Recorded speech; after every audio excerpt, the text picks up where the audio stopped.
Bismillahirrahmanirrahim. This is the second news on 10th February newspaper front page dawn. Cabinet slams Sindh for holding Kabir last year.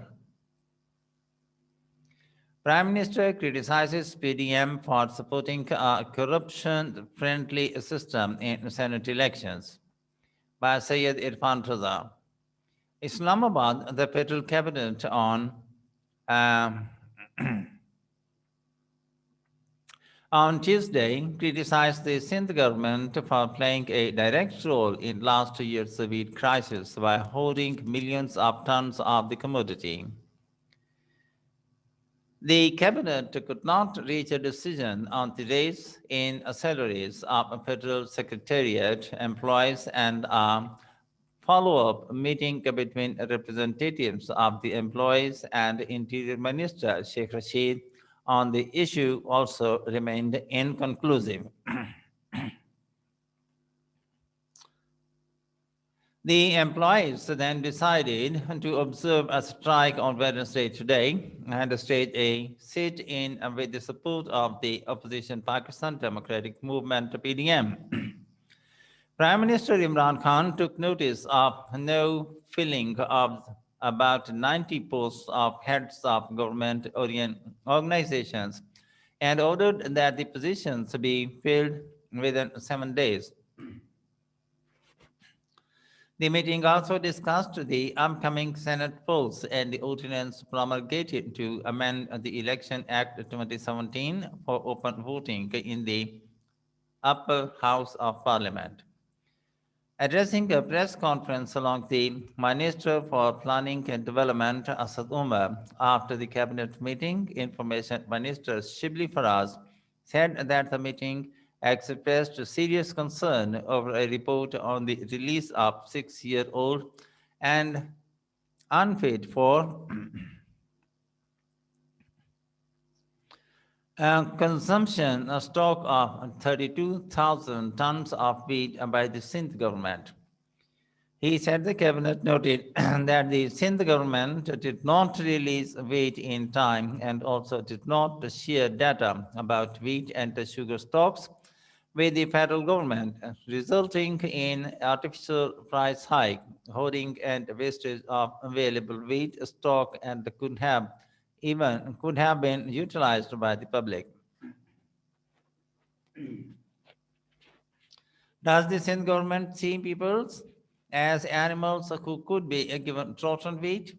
The Sindh government did fill the politics by hoarding wheat, and despite a letter sent by the Khyber Pakhtunkhwa government, it did not release wheat when needed, he claimed.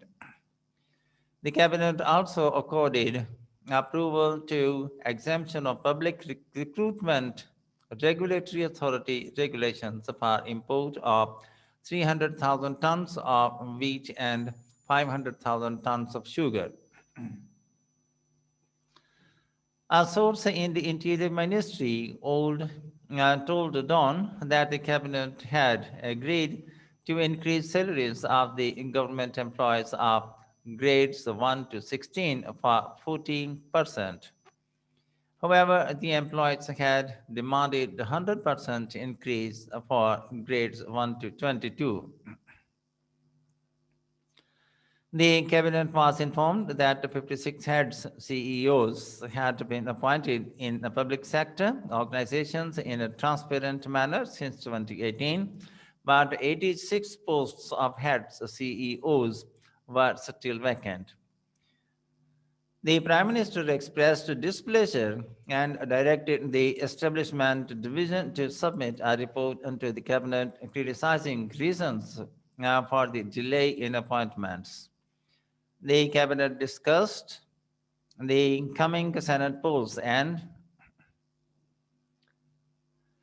endorsed the government decision to introduce an ordinance to ensure these elections through an open vote.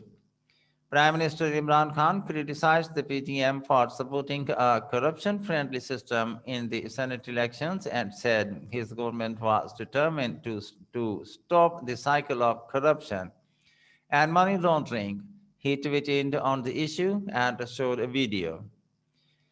The videos showing the shameful way in which politicians buy and sell votes in Senate reflects the total destruction of the nation's morality by successive and ruling elites as they drowned the nation in debt. Cycle of corruption and money laundering is a sordid tale of our political elite, he said in a tweet. The video showed distribution of money by and among some members of the Khyber Pakhtunkhwa Assembly before the 2018 Senate elections. They spend money and to come to power and then use this political power to make money, to purchase bureaucrats, media, and other decision makers and to consolidate their power and rob nations' wealth, money laundering it into offshore accounts, foreign assets, palatial residences abroad, he remarked. This is what the PDM cable PDM cabal wants to do now, protect by supporting a corruption-friendly system. We are determined to stop this cycle of corruption and money laundering that is deliberating the nation, the Prime Minister maintained. The cabinet was also informed about the updated status of actions taken pursuant of the Sugar Inquiry Committee report. This meeting was told that several sugar mills had approached courts of law and action was underway after completion of court proceedings. The cabinet was also informed that the National Accountability Bureau (NAB) was looking into the issue of subsidies. The meeting approved the tax laws amendment ordinance 2021 aimed at facilitating a transaction under the digital Roshan Pakistan scheme. The cabinet was apprised that $500 million have been transacted through this scheme so far. The chairman of the task force on IT and telecom briefed the cabinet about the progress made for government of the IT and telecom sector. The meeting accorded approval for mutual legal assistance requests from non-treaty countries. The cabinet approved established establishment of 30 additional accountability courts in Karachi, Lahore, Multan, Peshawar, Rawalpindi, Sakkar, Hyderabad, and Quetta.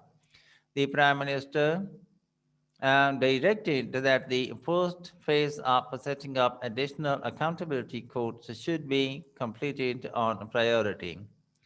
The meeting approved the appointment of Masroor Khan as the chairman of the Oil and Gas Regulatory Authority.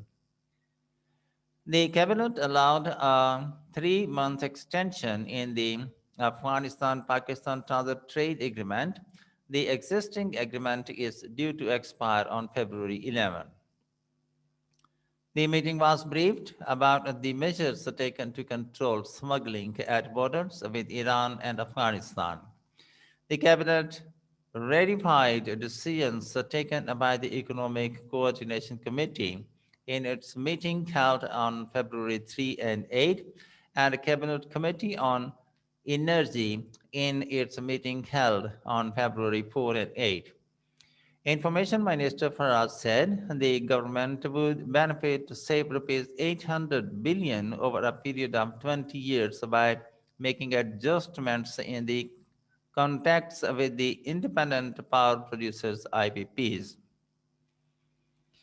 The government is clearing a liability of rupees 400 billion after pre-audit and a committee comprising two Supreme Court judges and the auditor has been established to decide on the disputed amount of rupees 57 billion claimed by IPPs, he added. The cabinet was informed that as a result of negotiations, the government saved rupees 32 billion against an adjust, adjudicated claim of rupees 92 billion by IPPs. The minister said the number of public entities had been reduced from over 400 to 300 plus, while deliberations were continuing for their mergers. We are facing over 70 years old issues, and one should not expect that this government will fix them in a mere 32 months. It is a time consuming exercise. The government's intentions are good as the country is moving in the right direction, he added. The Prime Minister directed that unscheduled load shedding should not be done in any part of the country and directed the Minister for Energy to conduct investigations for the load shedding caused by technical reasons. Mr. Khan apprised the cabinet that relevant ministries have been directed to present proposals for reducing the burden of indirect taxes, particularly on food items, to provide relief to the masses. And in the end, the formal request, if you have not yet, please subscribe our channel and press the like and bell button to get the fresh from us. Thank you for watching. Have a nice time and goodbye.